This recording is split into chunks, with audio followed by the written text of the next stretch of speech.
Hey guys, this is Luke Johnson of the Noetic podcast. I want to welcome you to the final, concluding, unscientific postscript of our discussion of Simone de Beauvoir. This is part 9 of our discussion of this luminous thinker, and we'll be covering pages 120 through 158 today.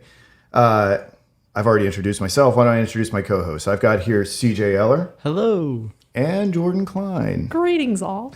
So we're just freewheeling here. Let's see.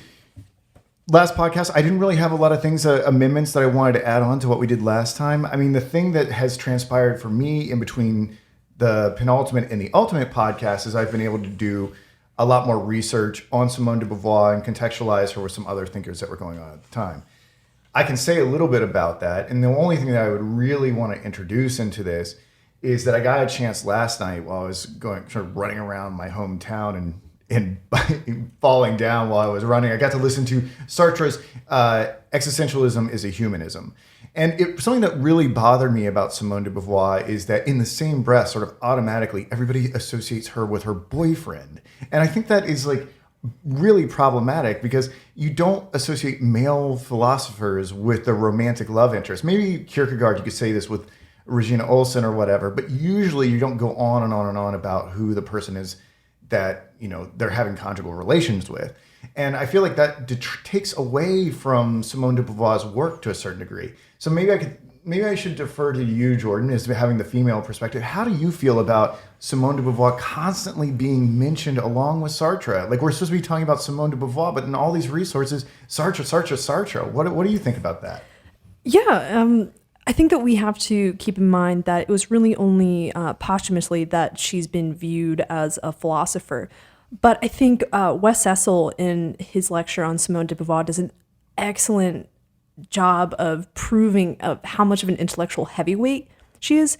And it's sad in a way, and it's frustrating because if it's not really the other way around, like you don't see Sartre specifically only being defined by Simone de Beauvoir. Right. Like we could easily talk about Sartre being independent of Simone de Beauvoir and not ever really bring her name up. But I think maybe there are, as I listen to Existentialism is a Humanism, I think I can understand why people introduce Sartre into the conversation on Simone de Beauvoir, because really you can see where some of the ideas that Sartre develops there then get further developed in the ethics of ambiguity. Specifically, the idea of when a person chooses to be ethical, he's not choosing to be ethical just for himself, but for all mankind. And that's a big idea for Simone, is that willing freedom is to will the freedom of others. And you can see how she develops this further.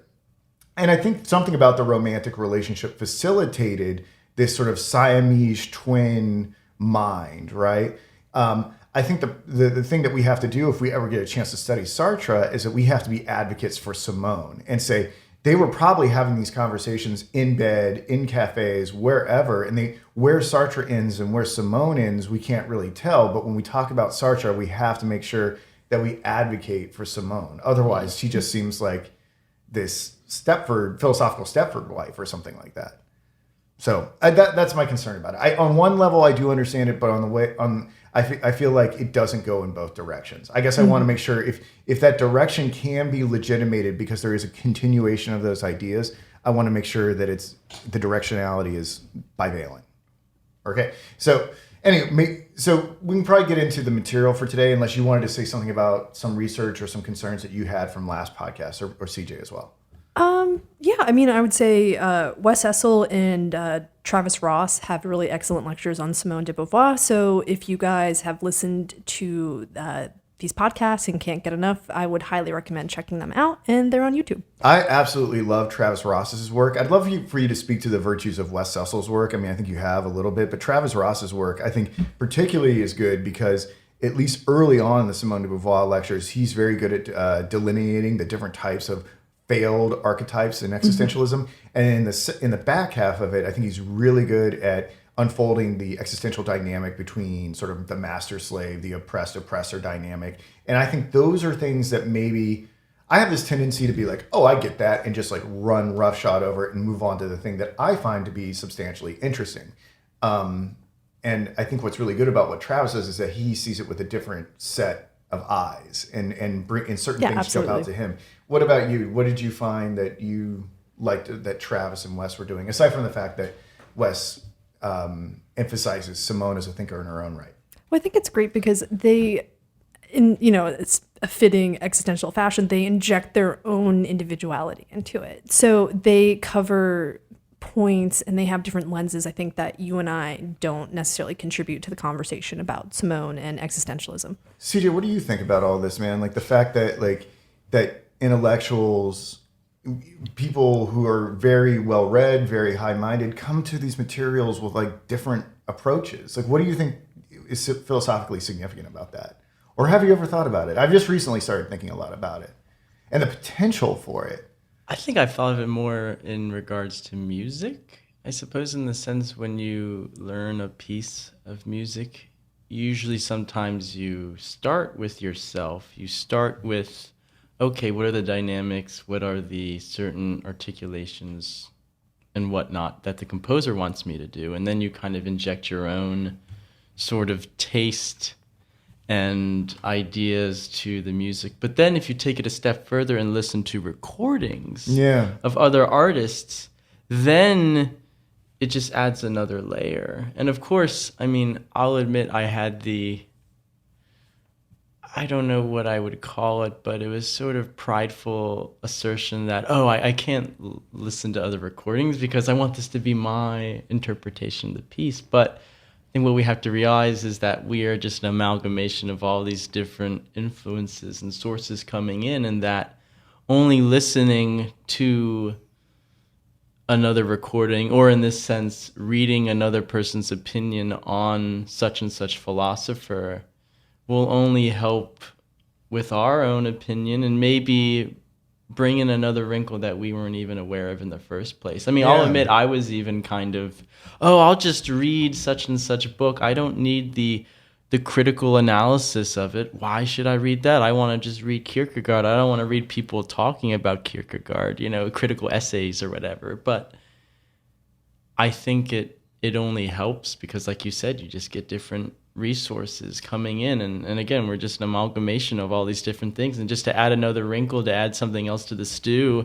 will only help maybe bring out another flavor that we didn't really have to begin with, and maybe will lead to something interesting and new. Yeah. I think it's a really fascinating time to be alive because what you can do is that, whereas we were limited in our college experiences, right, where you could have just one teacher. Mm-hmm. And I think what's really fascinating about the time that we live in as a result of being connected by the internet, it's possible to have this chorus of professors sort of reinforcing and checking one another to make sure that you have the most robust academic experience possible.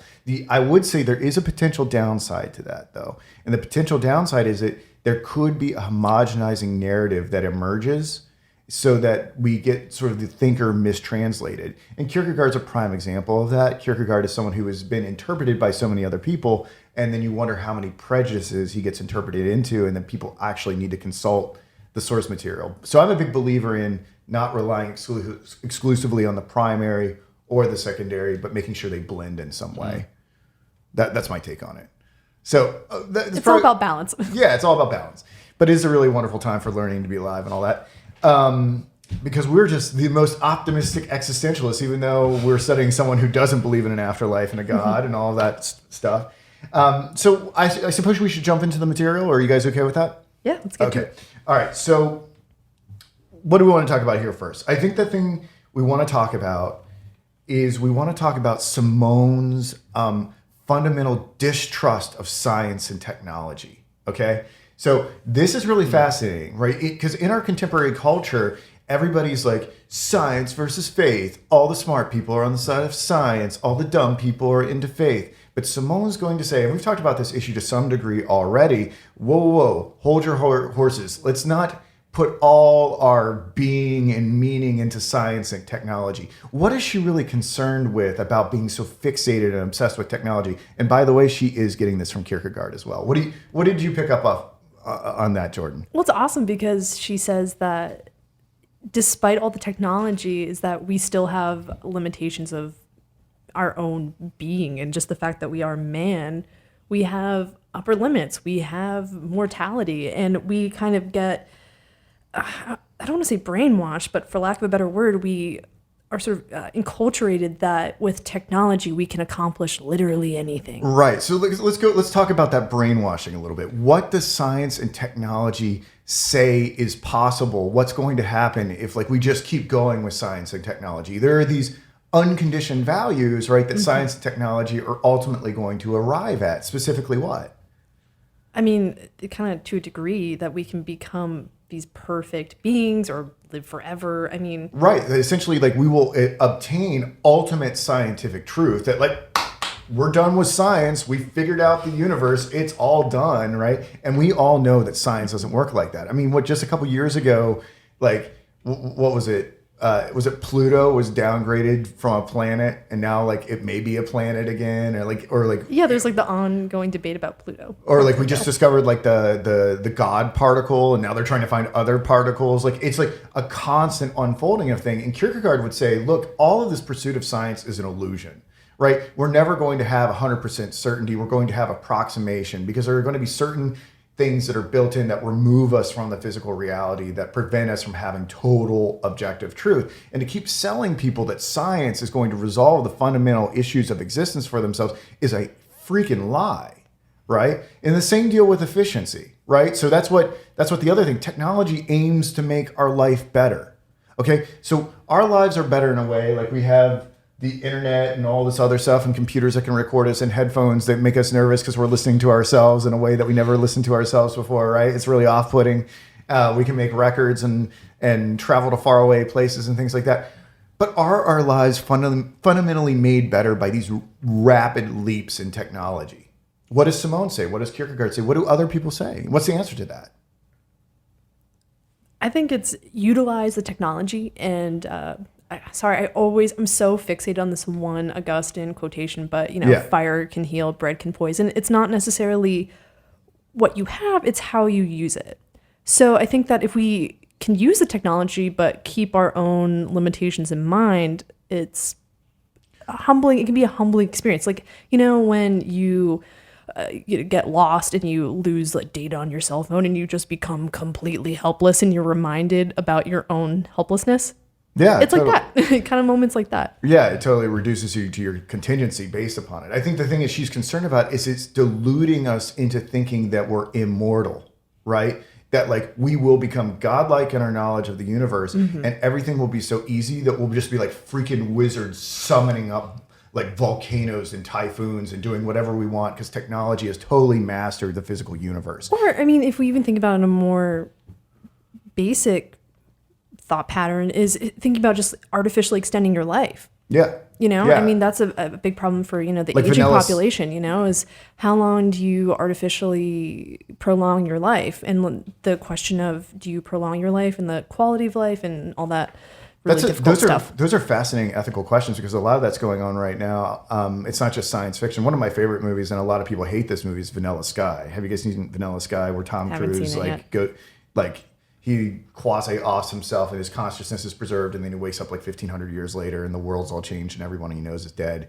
Or like Walt Disney got his head frozen so he could be reanimated one day or some bullshit like that. But right now, a study that I saw recently is that what they're going to try to do with brain dead patients is to re-inject stem cells into their brain so they can get more and more functioning back and eventually just wake up out of the comas. And I think that the whole idea is right, like that we should somehow live forever. And we're skirting around the main issue, and I want to get to this. Why is it bad on Simone's existential point of view for us to think that we can live forever? Why is that bad? I think it's just because if you warp your own timeline, then you can always put off being a good person in the future. Precisely. So this idea is that if you are turned into this Mount Olympian god where you're this deity that's totally immortal that never has to die, you never arrive. And she says the only thing that's real is to make the commitment to become a certain sort of person, right? To make certain sort of commitments that matter in the here and now. A far off future where scientific truth is attained or what technology makes everything easier or where the socialist state is attained or whatever, those are all fictions that cause us to neglect the ethical moment right now. It's like Sartre said that existence precedes essence. Every one of us has an existence, but if we think we're going to live forever, we never get to work on the essence, making ourselves into something really radical and awesome. CJ, what do you think about all this? I think that's really poignant. I mean, we always, especially with technology, we always try to wonder what's the next thing, or we're always kind of predicting the future. Oh, what could virtual reality do for us? What could this do for us? What could that do for us? But as Seth Godin has said, you know, like we can't really focus on the next thing, like only now. Like just focus on now and just being a good person and trying to be human and, you know, trying to achieve full disclosure, I suppose. You know, I mean, just trying to be a person now. And to go back to the technology thing, I think it's really fascinating. Kierkegaard had this interesting little thought experiment where he said, okay, pretend that the state put in a law where everything you're talking about now was 50 years in the past. And he would say, oh, well, the people that were just gossipers and were just all like, oh, VR, it's just so cool because I can, you know, take selfies and stuff. Like, that would be irrelevant. But the people are like, oh, VR can make me become a more generous human and be able to connect with other people. Like, those are the conversations we should be having. So, I mean, at least with technology, we should be talking more about its implications to our existential, I mean, which Simone is talking about as well. But I mean, maybe further on in the conversation, we should be more concerned with what technology does to affect us as human beings and what it can do to, and maybe not to extend our life, but to help us be more human. Right. Yeah. I think it's really, actually had that conversation last night with an artist friend of mine who's getting into virtual reality. And she's not interested in it from the just the mindless or entertainment. She's really interested in using the VR in a way that we can empathize with people. And I think Simone and Kierkegaard and other individuals wouldn't have necessarily had this reflexive knee-jerk reaction against the internet, Facebook, VR, stuff like that. They're not going to be fundamentally Luddites, but it's just like there's an impulse within humanity to not take advantages of the resources at their disposal. And though Noetic is very dependent upon all this technology and stuff that's been out there for about 10 years or whatever, we're kind of using it in a radical way. So all these existential thinkers wouldn't necessarily decry what we're doing, because in a way we're making things super accessible, but we're not making people's lives so easy for them that they don't have to think, reflect, act, engage in existence in a more meaningful way. And so that's what the possibility, like you're pointing out, with VR or apps or the internet or whatever holds out. It's interesting. And I don't know if I sent this to you, and you all should check it out, but I believe there's an NPR podcast about what Kierkegaard would have thought about the internet. Did you by chance get a chance to check that out? He would have. When we talk about Kierkegaard, we'll talk more about the internet. But I think Simone would have liked the internet and things like that as well, because it opens up new possibilities to create ourselves and to liberate people, right? Politically and stuff like that. Think about the revolutions we can precipitate in other countries. I believe Travis Ross brings this up in one of his the Arab lectures. Spring. Yeah, exactly. Yeah, Travis brought that up in one of his lectures. So we're just, as much as we're decrying the science and technology, we still want to indicate here that it still has a very valuable resource should we have the right attitudinal approach. Yeah. The internet may save your life. Yeah. Totally. Yeah. So okay, maybe we're belaboring the point a good bit. So it's not just cosmological theories and technology, but they're the grand historical narratives that Simone is concerned about us getting caught up in. She doesn't think those things will really obtain. It is possible to maybe prognosticate a little bit into the future, but we don't want to ultimately live our lives for truth and for efficiency and the Marxist utopia and stuff like that, because ultimately in those cases, the individual life seems so inconsequential. We're all made of stars. We're all part of this unfolding of the world spirit, or our lives don't really matter in these grand vacuous totalities. But she says something, we are tempted so that we may be passively tempted to embrace those perspectives. And we need to be reminded about the present moment, like we've all been talking about, and how we need to ethically actualize and embrace this ethics of ambiguity. But there are sometimes where we may feel an incredible urgency to surrender the loci of meaning. That is, that we are the force that creates everything in the universe. Jordan, do you remember when she says like the urgency to surrender our individuality is at its most fever pitch? Yeah, it's definitely in times of crisis. Yeah, what does she say about that? We talked a little bit about that last podcast with like the Nuremberg trials and stuff like that, and how we desperately wanted to, string up every Nazi that ever had anything to do with the regime or whatever. But yet when the crisis recedes, we honor the person with dignity by giving them at least a trial, something they never afforded their victims. Right. And I think that the problem with times of crisis is that utility sneaks its way in. So I think that she says in terms of violent acts and just throwing human rights out the window, it's with martial law. Yeah.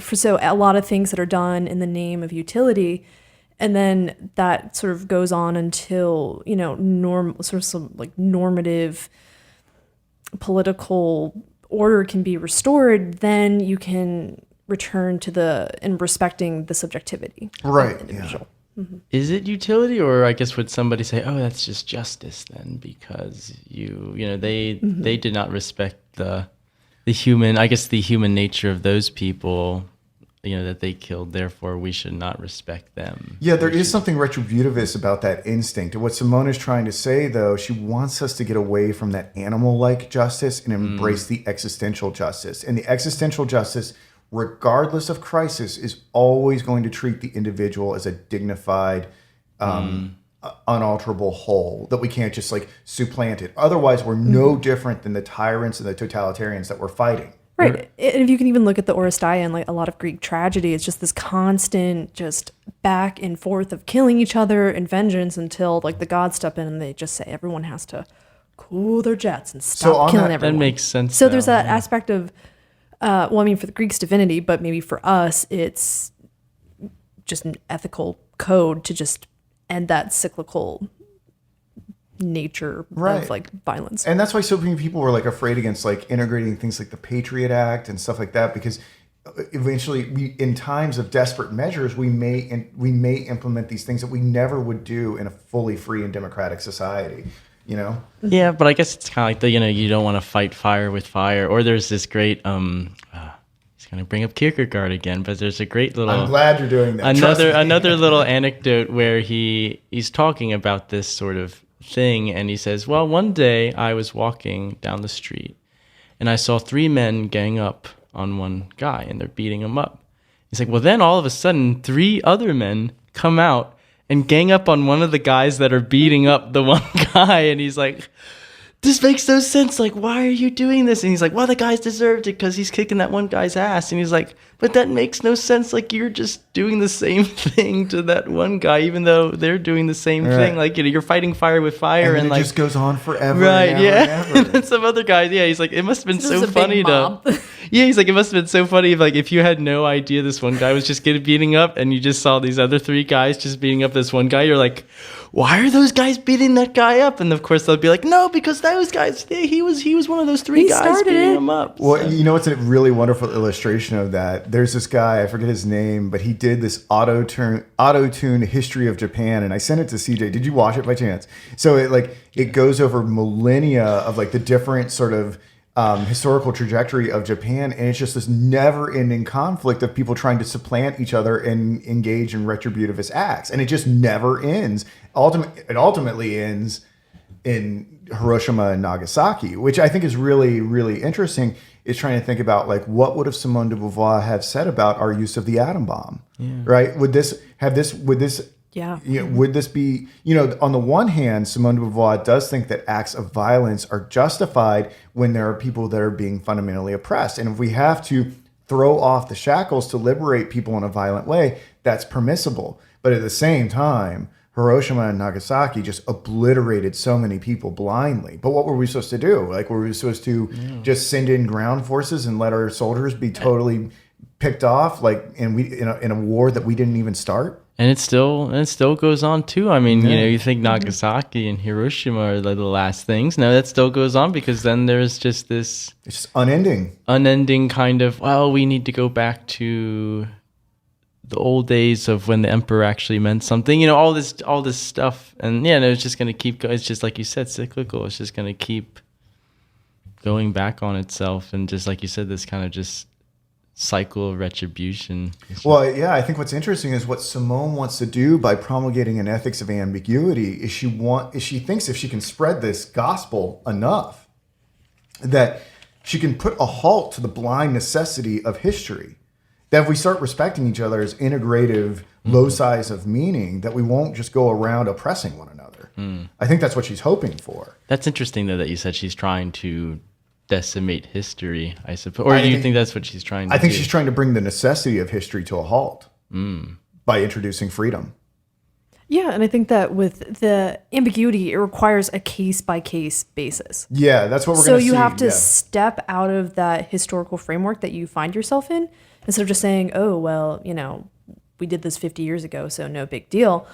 You have to kind of remove yourself from it, pause, and then kind of reflect on it before you act. Isn't this revolutionary, right? She's essentially giving the middle finger to history. Well, it's funny then, because history's almost, if we go back to the Kierkegaard example, it's almost, history is exactly you walking up and saying, like, why are you kicking that guy's ass? And he's like, well, because that guy was kicking that guy's butt and I had to defend. Like, that is history, essentially. It's just like, why are you killing those people? Well, it's because they did this and then they did that, and they you know, it's just, yeah, like you said, it just keeps going back. And, you know, maybe Simone is saying, like, you just have to, like, go back and say, like, look, other people are not respecting other people's individuality and are beating them up. Like, that's just bad in general. And, like, you shouldn't have some kind of narrative to say, like, well, if that guy kicks that guy's butt, then I should just do something else. You know, I should kick his butt. Like, no, you got to go back and kind of think about it and say, like, you shouldn't be doing that in general. Like, just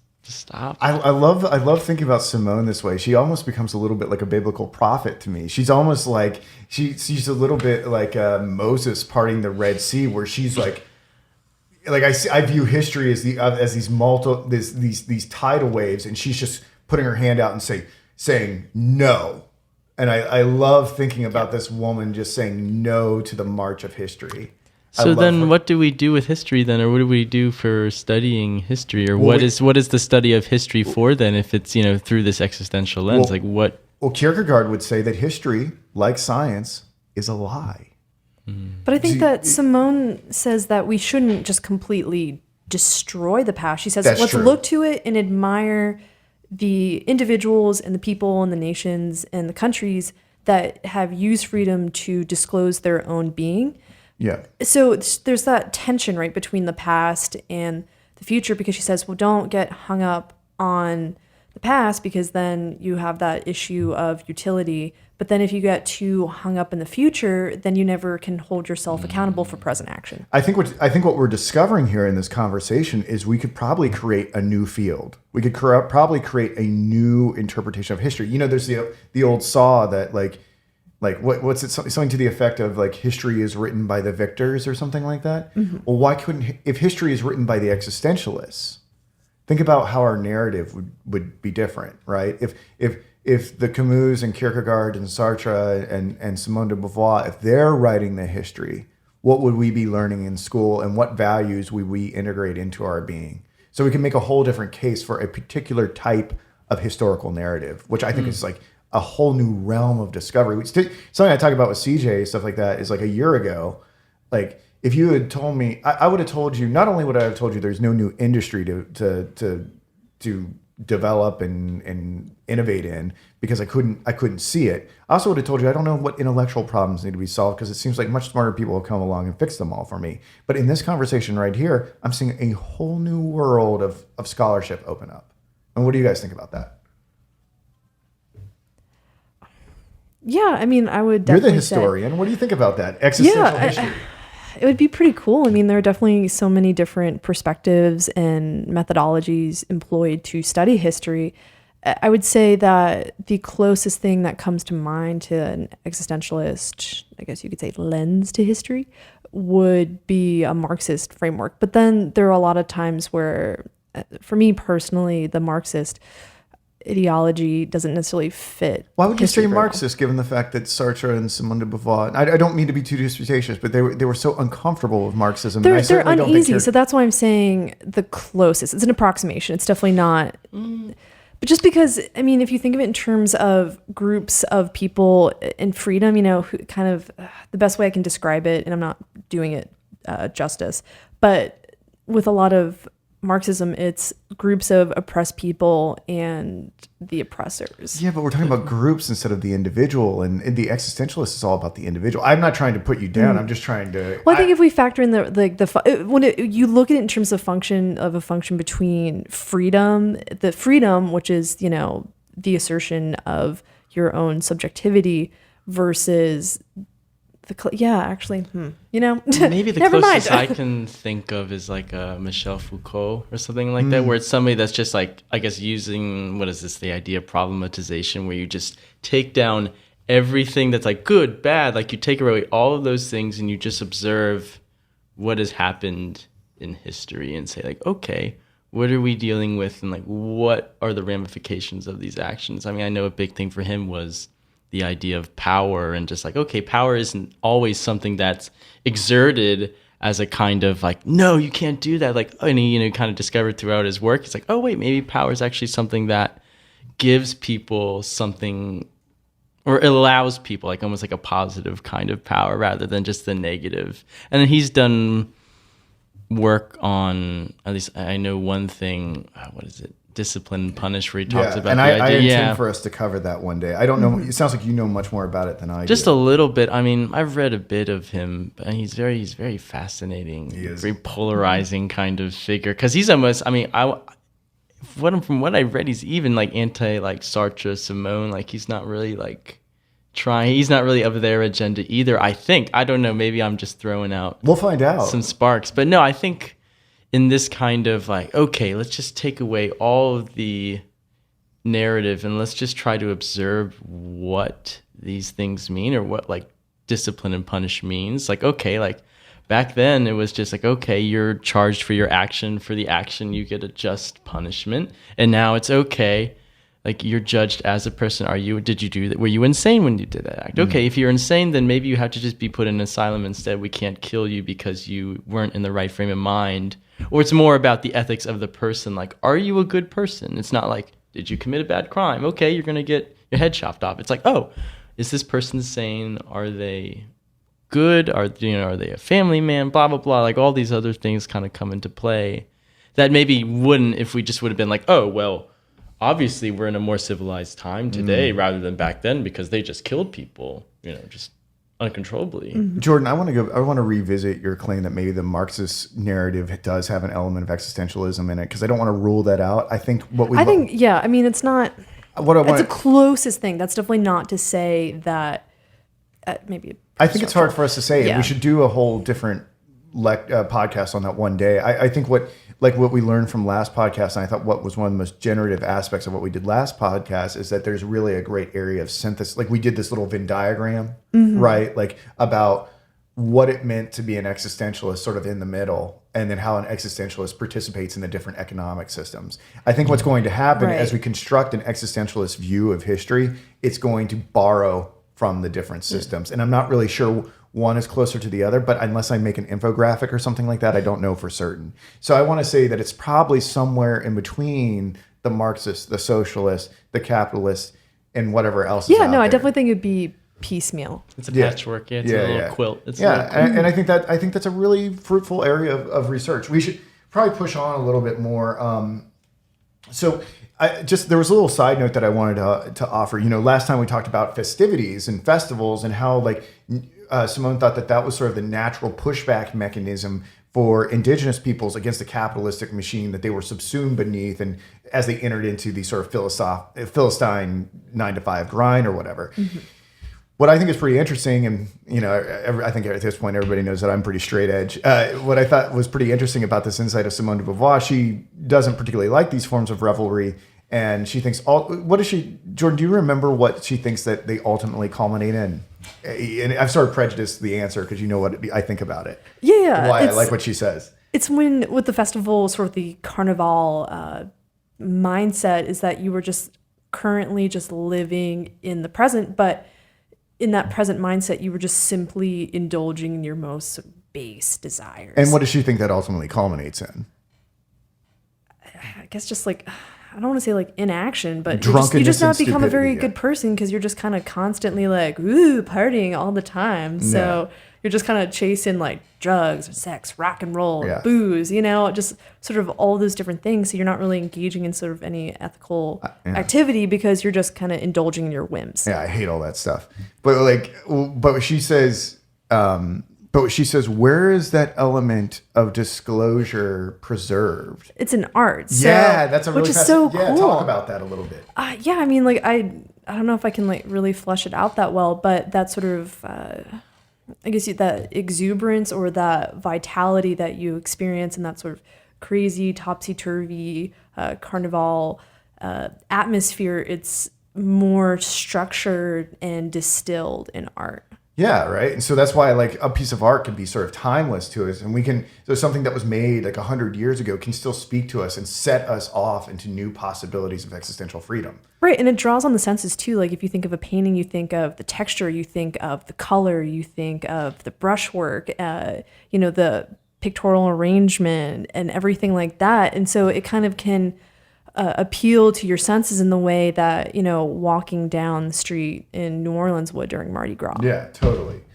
Okay, so I think we covered that pretty good. I think she's going to try to sort of fill out in these final pages, she's going to try to fill out a little bit more of the ethics of ambiguity. Look, there's going to be a limitation to the amount of content that she can give to the ethics of ambiguity because it's going to be highly contextual. And before we sort of get into that, I made a list of like 5 things that are like qualities of the ethics of ambiguity, but I think they're all pretty much the same thing. It's a pretty superficial distinction. Like it all comes down to my freedom and everybody's freedom is bound up together, and it's bound up in ethical activity. But ultimately, what does she want us to think of ethical practice like? What does she want us to announce? She wants us to change the perception of science and art, right? Mm-hmm. Like science's aim is not truth. Art's aim is not perfection. And ethics' aim is not to placate some sky daddy or distant God. It's not to make ourselves morally perfect. What do all of these activities have in common? If God is an illusion, if truth is an illusion, and perfection is an illusion, what is she trying to say about all these endeavors?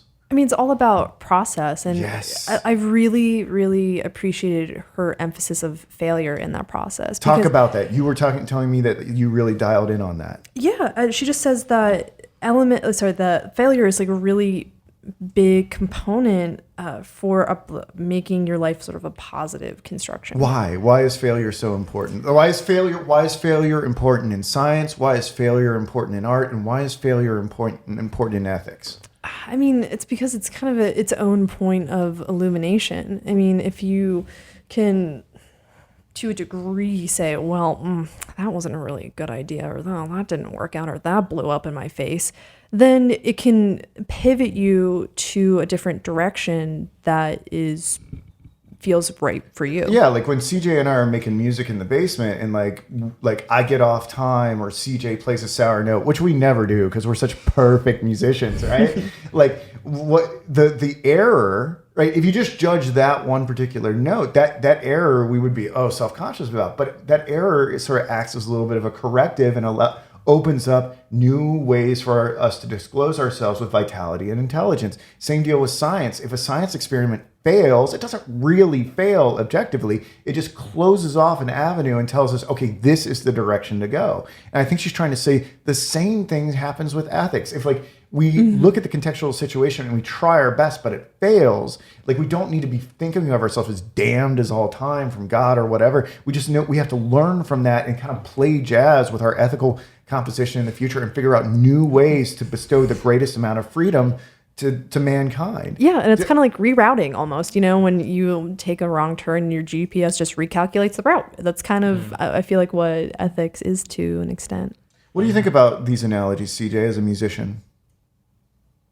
I'm really curious about failure just because I feel like what we're saying or what Simone's saying is something that everybody has been fed lately. I feel like there's a fetishization of failure today. There's more fail than ever. It's just like fail. Yeah, you gotta fail. Yeah, fail. It's just like, okay, that's great, but Oh, that's interesting because I saw it in terms of could that be a pushback to all the social media and all these images of success that we see in advertising that are just our minds and our brains and our eyeballs are just inundated with all of these sort of like images of perfection and scare Well, quotes I think what's success. Sure, think but what's- that's like measuring their highlight reel to your behind the scenes, right? You know Yeah. what I mean? Where it's just kind of like, well, that's a little different because you're just gonna, your highlight reel is just gonna be like, okay, highlights, highlights, highlights, while you're behind the scenes, all Yeah. of these things going on. I think what CJ is trying to say is that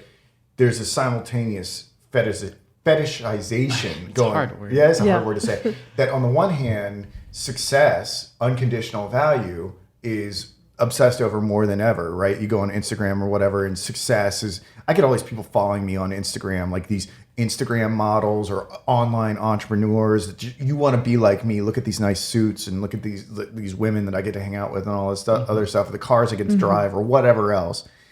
And then at the same time, there's this idea that, well, if you want to get to that point, you've got to fail, and fail fast. And I think that's what you're trying to say is that's where the obsession with failure is, to get to this point of hyper success. Yeah, I'm just wondering. I'm wondering if we can delve into failure more, or just realize that failure isn't really. I don't want to say it's a good thing, but it just sucks. I don't know. It sucks to fail. It sucks to break up with somebody. It sucks to have something that was great not work. I mean, I don't know. It just seems like maybe, like you said, maybe we just, and I don't even know if it's a term like fail better or fail smart, but maybe we just have to realize, the implications of like, okay, like we can't just like keep failing all the time. I think, how was it? Seth Godin said something along the lines of like, you have to fail in order to you have to do small failures so you can just jump into the next thing. Cause you're like, all right, all my money, like, let's go in, or like, let me just risk my life, doing all these crazy things, like, and it's okay because I'll be better next time. Like if you do that and then like everything fails, it's just like you can't put your chips back in the game, Yeah. whether it be ethically or I feel like that's with what- anything. It's like you have to maybe do like, I don't want to say little failures, but just I don't really know. It's such a again. It's just failure is everybody's talking about failure. I mean, I feel like that's just like the hot topic. Well, I think there's I think there's an interesting kind of failure, because I agree that there is this over idealization of failure, because I believe that my music career was a failure.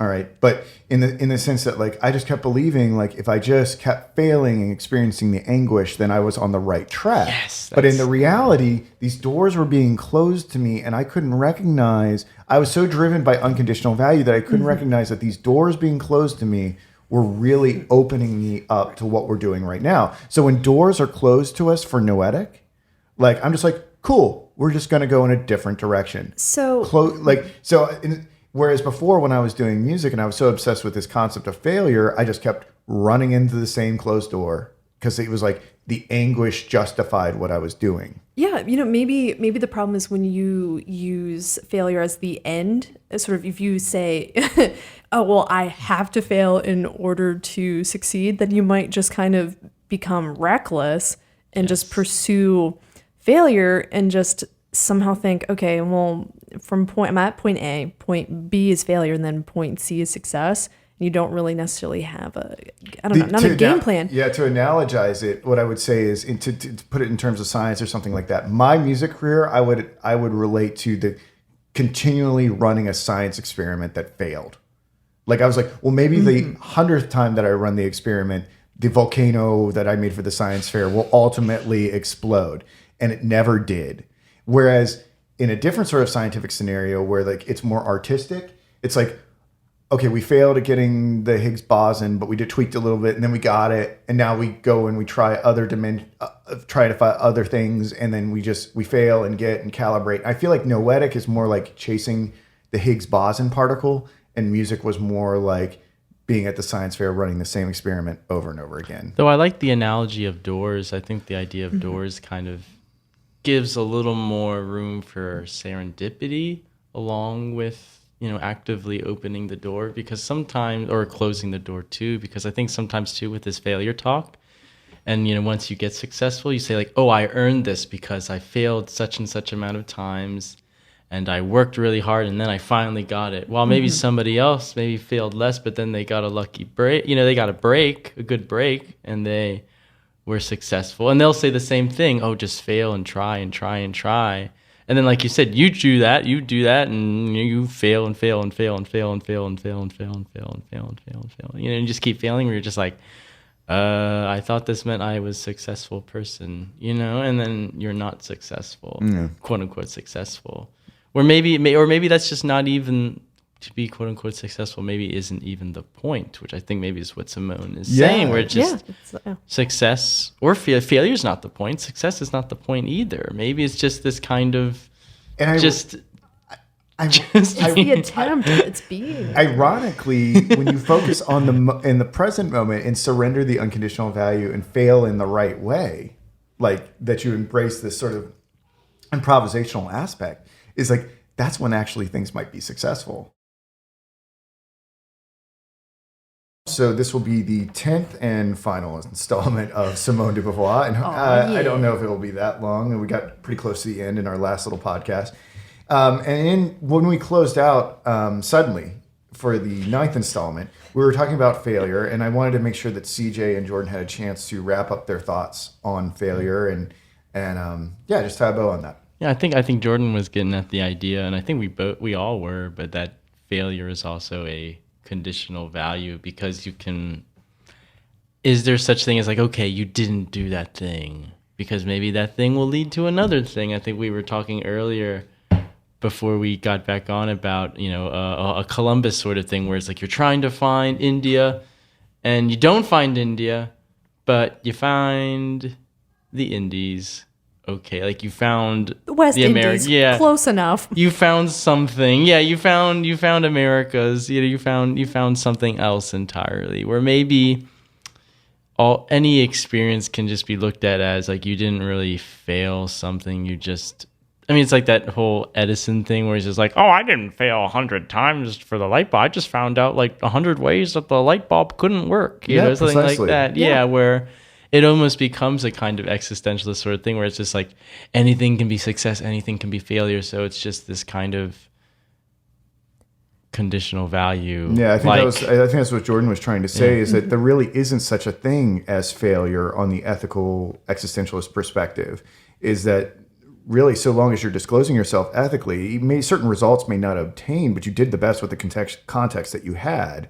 And if you don't hit the mark of what you're aiming for, it discloses like just precisely how you are to enact ethics in the news scenario. Yeah, I'd say like if existentially, if you could be a failure, it's if you just give up trying anything else. That's the real failure. Yeah, and I thought it was really interesting because she talked about the political situation in France after World War II, and she said that a lot of people just retreated from politics and just saw it all as maneuvering. And that if they weren't an authority on politics, they gave up on having an opinion. Jeez, does that sound familiar at all?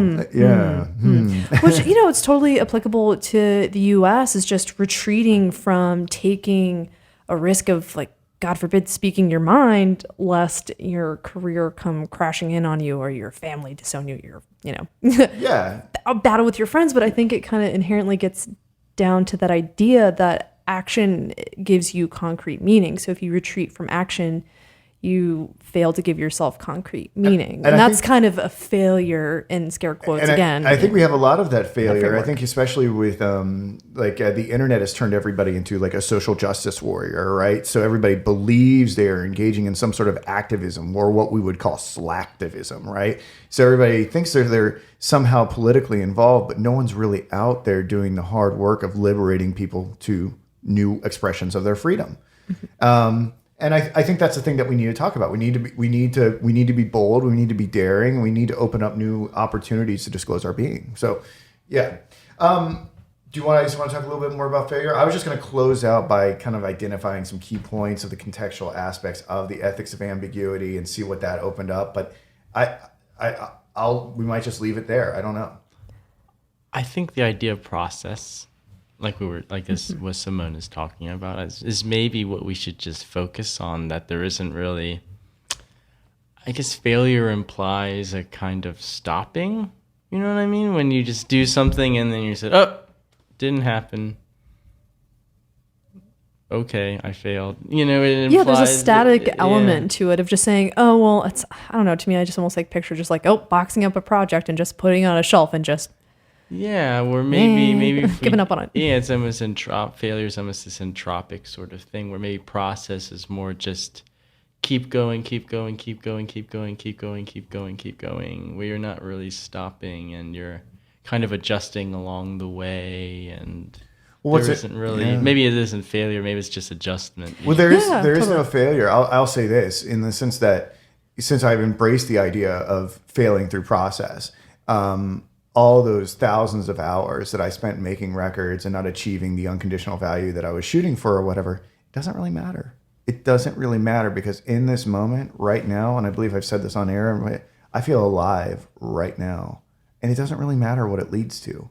And the interesting thing is, I think it's going to lead to something, but it doesn't matter because I'm like, yeah. And that's really reassuring too, because you know, if you make a mistake, it's okay. You can do fine the next day. Yeah. You know? Yeah, I kind of think of it in terms of sailing. You know, you don't want to sail dead into the wind, so you tack.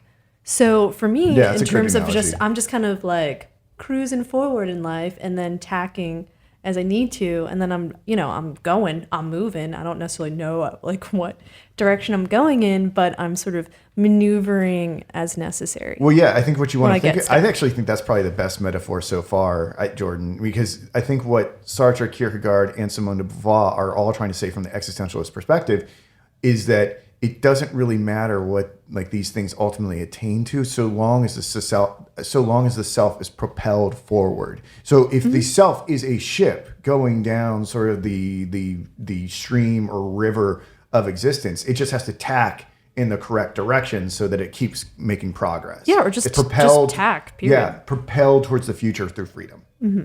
So Is that somewhat, I don't know, because that almost implies that you're trying to reach a place where you're just like, process. Does process become a conditional value all of a sudden if we're all just like, yeah, I think I it- just need to yeah. work on process. Yeah, process. It almost becomes like failure, you know? I or think it's just with like, the process, there's like that ambiguity because there's no, if it's kind of in, I don't know, just. well, we know we could be transit. wrong, right? Like there's a Yeah. limitation to knowing whether or not that's correct. But if we treat process as a god, there's the same sort of concern, right? That like we end up in sort of a world of calcified unconditional values in some way. I mean, that's the kind of crazy thing where I feel like it's almost like that David Foster Wallace quip where he said there's no such thing as atheism, and you know, in today's life, you know, you're either a slave, you know, you either believe in money or knowledge or, you know, dare I say process. You Well, know? Kierkegaard felt like Sartre and Simone de Beauvoir. Oh, obviously he didn't. He went back into he went forward in time. He wasn't time traveling. Time travel. He wasn't time traveling. But Kierkegaard would have said to Sartre and Simone de Beauvoir, "You're half right. You're half right." But what he would have said is that this fixation with process and ethical positing and whatnot, ultimately a new form of despair is going to creep in. And like Kierkegaard has a systemization of despair where different species infect different existential modes. And he's going to say that people who just adopt this ethical unfolding point of view are ultimately going to realize their limitations and despair over how little they can actually do in terms of So they're and within the morals. they're right? within They're the yeah. ethical sphere. And what he's going to say is they suffer from what is known as demonic despair, where they think that they are the source and origination of all meaning, and they can't see the source of that which established them, i.e. God. And God I think Kierkegaard would have felt like such soulmates to Sartre and Simone de Beauvoir, but like weep for them because they couldn't see that they could have even further liberation had they just known Jesus. And I think there is a sadness, a certain sort of the existentialist perspective is optimistic on one hand because it aims for the liberation of everyone, but there is a sadness because like there's such finality in everything. And I think Kierkegaard, I know, but I think Kierkegaard is going to try to thread that needle between these grand sort of theological narratives or people don't take their own lives seriously and the more secular atheistic existentialist ideas. And he's going to, and how you don't have to how you don't have to give up Simone and Sartre, and you don't have to eschew Christianity to have the most meaningful and rich life. And that might also be why we're finding holes in de Beauvoir, or where it's like, wait a minute, is she making unconditional value of ambiguity, of process? Like, wait a minute, like, is it even possible not to have an unconditional value if you don't have that first mover or that God in your life, right? Like, you have to do something. You can't be like, there's no such thing as unconditional value. Like, there shouldn't be.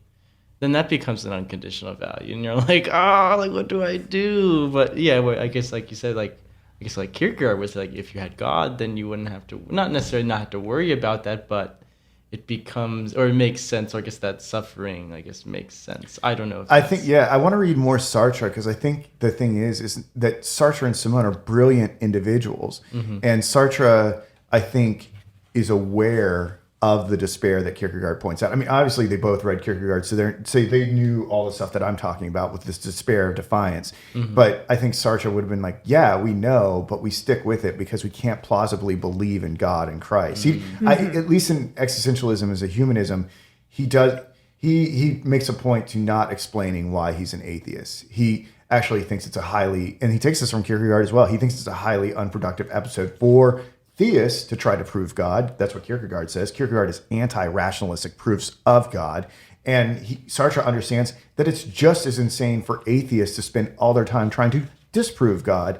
What Sartre and Simone are very interested in is just living. Yeah, it's living, but I think that on page 133, she kind of talks about how Protestantism was a really big mover and shaker in thought was because it initially had, quote, a restlessness of faith. Yeah. So there's and I think that, is synonymous with the ambiguity, I'm not really sure about this. It's like that constant wrestling with yourself within like the context that you find yourself in. What's really interesting, I saw a play on Sunday that deals with a little bit of this issue. Someone has turned Luther's life into a dramedy. Like it's a play, it's a drama / comedy. And so it goes through sort of the existential trials that Luther went in his rebellion against the Pope. And then at the same time, so Luther's essentially, his soul is put on trial, and Lucifer tries to get it and deny him into heaven and stuff like that. And now it analogizes what Luther did with the Pope to what Lucifer did with God in the act of rebellion. It was pretty interesting. It was pretty good. I actually talked to the cast afterwards, and I was like, maybe we can work together someday. I want to roll off this sort of litany of things, and then I want to close out because I'm very interested in how this book has affected you all, and I want to talk about that a little bit because I've said many times here how it affected me, but let me just go. So some of the content of the ethics of ambiguity, it's going to be ambiguous, but some things that I wrote down is that some general principles of it are we're going to be guided by love of person to free them to the possibility of disclosure. Our own freedom is bound up in the freedom of others. This may mean saving the life of someone suicidal in one scenario and doing violence to an oppressor in another. All right, it's contextual. The second is, it is a fine line. We cannot live people's lives for them. We cannot determine them from without. That's what fascists do. 3, our acts are not to be done with a Kantian formalism. That would be to conceive of men abstractly and not concrete actualities. 4, we are to be moved out of care for the individual. Sounds a bit like the Christian message. Simone confesses that much. And 5, ethical choices must be made in such a way as to preserve the freedom of all men. No formula. It will be contingent upon circumstance. They require choosing lesser evils. So, I mean, look, I think you could say that that's all one big thing. But I think that's sort of the summation of this book. I don't know if you guys want to speak to any of that. We think we've covered it in many different ways and many different times throughout this thing. And you may be fine with that, or you may want to pick some details with that. But I guess in closing for the course on Simone de Beauvoir, I want to hear how this book has affected your subjectivity. I want to hear how, because had I not read this book, we would be not, Noetic would not be, the seminars would not be, you would not be a part of my life. It has opened me up to the idea of process and ambiguity. We'll go further with that, or at least, I don't know. We'll go with everybody, but I don't start with you. I mean, I mean, I've said it in so many different ways throughout the 10 or 11 parts of this or whatever. Is there one part of it that maybe, I mean, I understand you did, process this and that. Is there anything else that maybe you haven't touched on? I think by embracing Simone de Beauvoir, I think my vitality and intelligence was put on display. And I think that's attractive. And I think in a certain way, I think you and Jordan gravitated towards that. And then because I listen, I respect you all so much. And because you are your own loci of meaning and freedom, there are things that you all have opened up to me, whether or not you know it or don't. Like there's so much about the Noetic product and where this project is going. You may not have said, hey, Luke, tack this way. Hey, Luke, tack that way. But in the process of just having these conversations over and over and over again, the larger vision has emerged to me because I've honored you as an individual that can't be just usurped from my utilitarian ends, to treat you as an unfolding process that has ultimate dignity in the universe and is something that's disclosing vitality and intelligence as well. So what I'm trying to say is you all have made me a better philosopher. You all have made me a more ethical person. You all have made me a better entrepreneur. You've made me more of a visionary, all because I remained open to process. That's what I would say, how Simone de Beauvoir has affected me. So we can go around the table and you guys can talk about it. Oh, great. You go first. You're the one that actually read it. I'm just here to say things. just a pretty face. Yeah, I mean, that you can't see on radio, but it's okay. True. Yeah, I would definitely say that. It's funny jumping from Augustine to Simone. It's because it's definitely shaping how I view others and totally respecting. I think for me, in a way that Augustine has imparted, hey, like judge people less. I think Simone is really making that a much more concrete thing that, hey, don't judge people because they are entitled to do whatever they want, and really to honor people's subjectivity. And I kind of want to touch on what you said about the almost like the sadness, I guess, to existentialism, because there's this one idea of joy that she actually touches on, and she pretty much says that you need to find joy in life to make the liberation of others meaningful.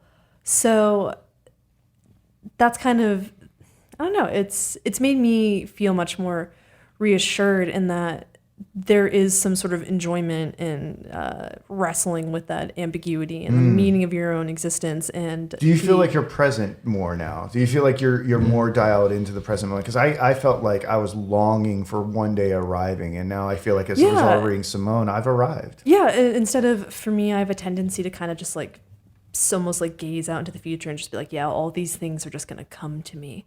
But she's definitely had a really great viewpoint of imparting on me that, hey, you need to like actually like live, and not just live, but also act and engage with the present. Yeah, it's really life affirming. I don't know. And CJ, you've listened and you've been a part of the last couple podcasts. I mean, what about you? How do you think it? Yeah, I feel like you and Simone were already in the same headspace to begin with, even though, like, I feel like you were already there. I think you anticipated a lot of the ideas that we were going to cover. And I guess I'm kind of curious, how did you get there without having read Simone? Because I would say you're 12 years younger than me. Why did you know something that I didn't know? Why did I have to read Simone de Beauvoir to understand this all? I don't know. I mean, I just wanted to, before that, I wanted to touch on what Jordan said about being the fullest person you can be to help others. There's a great Louis C.K. interview where he quotes some movie. I can't remember what it was, but I think he's just talking about, like when you're sad, like you should go work. He's like, because like that, person in the movie said, it's hard to be unhappy and useful. We're like, oh, that's so interesting. Yeah. We're just like, yeah, like, like, I mean, that's why it's so great. Like after some bad thing happens, whether it be like, oh, like, something, like I lost my job or I broke up with my girlfriend or whatever. It's like, oh, why don't you work, like get another job or do something else, like become productive. I mean, the English writer Samuel Johnson always said that industry is the best way to combat depression and sadness, just to keep moving forward, because if you dwell on it, depression and all, bad thoughts, unhappiness kind of dwells on you when you're just sitting there and kind of, well, let me think about all the bad things I've done in the past 12 minutes. Okay. And it's just like this laundry list of things. And you're like, oh, like maybe if I just keep, maybe if I try to be generous, like we all can be more generous. Like if I just become more generous with my time and with my energy, maybe that will make me a happier, or like I have to be a better person. I have to be a happier person. So yeah, I mean, I think that was a really great point. But it's a particular type of industry. It's not going to be just industry for the sake of being busy, because that would be a form of escapism. True. It's going to be a type of industry that involves the freedom of others. Because I always worked hard, right? But when I was like just down in the basement, like by myself or whatever, and like not really exposing myself to other individuals and opening up their freedom and inviting them into our lives, like if you remain closed off to that, it wasn't really until I felt really dialed in when more people started to become part of the project. And like right now, and I want to say this from the bottom of my heart, like if you're listening to this right now, I want you to come into the fold about what we're building here at Noetic, because like I see there are going to be people out there who I can hazily see the outlines of that are going to give us new opportunities and new ways of disclosing our being. We just don't know how it's going to be yet. And I think, that might add up to some sort of cultural sort of movement. No, I think that's a great point, though. That industry, it should be linked with a kind of generosity. Because otherwise, it's just like getting purpose. I think that there needs to be purpose in order to give any sort of content or meaning to your action, and I think the most fulfilling when it's not just for your own ends, but it's to help others. Precisely. Otherwise, it's that type of industry is just like being on a Stairmaster for like seven hours a day, and that doesn't enhance your being at all. It's like a treadmill existence. Like you're just kind of just going. Yeah, you may get super, but going nowhere. You may get super fit, but like, what happens when you get off the treadmill? Well, that's another unconditional value, right? Yeah. It's just hustle. It's hustle. Hustle is another unconditional value, and with hustle is wrapped failure and success and all these things where it's like, man, I just had to hustle all the time. Like I didn't succeed at all. I always failed, and then I succeeded, and then I just hustled more, and then it just. And right, if we don't have other individuals involved in that quote unquote hustle, then what and we looked at this earlier with the failed existential types. When people get outside their domain of which they're highly trained, they become has-beens, as Simone de Beauvoir says, right? It's like with presidents, like people have this unconditional value of like, I'm going to be a president one day, and then they become president, and then like after that they're like, now what? Or like the successful military man, and he's no longer physically able to do military service, and he's like, now what? And they enter into this gloomy, dark passion because their whole life was defined by achieving a certain end. And a lot of people's lives end in misery. That's kind of why they're so okay with dying. And I think it would be really interesting to read Simone de Beauvoir's essays on aging and how that fits into the memoirs on aging, which we'll probably do one day. All right. I think I could blather and go on and on. I love Simone. I think she's the patron saint of Noetic. I love Simone. I thought it was Kierkegaard. Gosh. Sorry, Kierkegaard. You're out. Maybe there can be a pantheon. No, I'm joking. No, there's no patrons. Well, maybe I don't think Beauvoir would approve of her being a patron saint. No, she wouldn't. No, she wouldn't. Not so much. So we'll throw that out. But no, I know what you mean. But I have avoided that question. That's awesome. That question you're going to ask me. All right. Well, I guess so. Next time we all meet, we'll be CJ and I are going to start covering Kierkegaard's the present age. Oh, that's going to be a good one. It's going to be burner. And Jordan and I will start covering Kierkegaard's Fear and Trembling. Oh, yeah. And we're just going to be doing, I think what we're going to be doing at Noetic is we're going to be doing a lot of introductory conversations to books for the short term as we build out the project a little bit more. And I don't know, I think it's going to be really interesting. There's probably going to be more diversity of subjects that we're going to cover, especially towards the fall, I think. So, but we remain open to possibility, and our agenda can shift as new opportunities arise because we are influenced by this existentialist. Closing thoughts, guys? Are you good? I think we're good. All right, guys. I want to thank you so much for helping me build this class on Simone de Beauvoir. I couldn't have done it without you.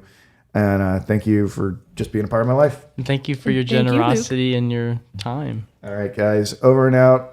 We'll have some Kierkegaard stuff for you soon. Full disclosure. Bye.